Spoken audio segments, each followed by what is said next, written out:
Hello guys, कैसे हैं आप सब लोग। होप सो आप सब लोग बहुत अच्छे होंगे। ये देखो मेरी बेटी भी ब्लॉग कर रही है पर इसका कुछ समझ नहीं आ रहा। और मेरी तरफ से, मेरी बेटी की तरफ से आप सभी को happy Makar Sankranti. Hope so आप सब लोग बहुत अच्छे होंगे।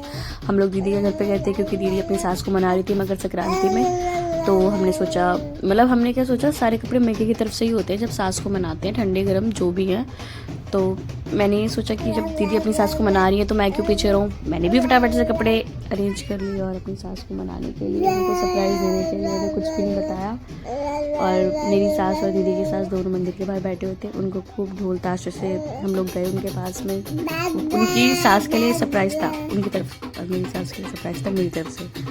हम सारे, मैंने जल्दी जल्दी सुबह सुबह सारी चीज़ अरेंज करी, कपड़े, शूज़, जो भी था, जो भी मतलब मैं उसमें दे सकती थी।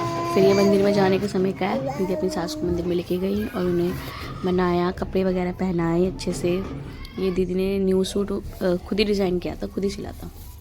फिर दीदी के बाद मैंने अपनी सासू माँ को मनाया, चूड़ी पहनाई, कपड़े पहनाए, new cardigan, new shawl, shoes, socks, cap और ज्वेलरी जो भी है ना जो आप दे सकते हैं, और कुछ मीठा और कुछ दक्षिणा।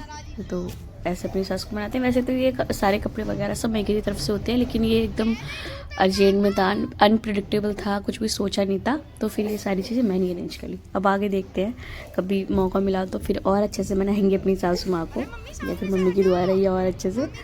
तो ऐसे हम दोनों ने अपनी अपनी सास को मनाया। दीदी मुझे पैसे दे रही थी कि लो पैसे दे दो, लेकिन मैं सॉक्स पहना रही थी उस समय। फिर फटाफट से दोनों ने, हम लोगों ने मनाया। उसके बाद हम लोग बाहर गए थे और बाहर जाने के बाद भी हम लोगों ने बहुत डांस किया, बहुत ज़्यादा। मम्मी ने भी, मेरी सास ने, और मैंने भी बहुत किया।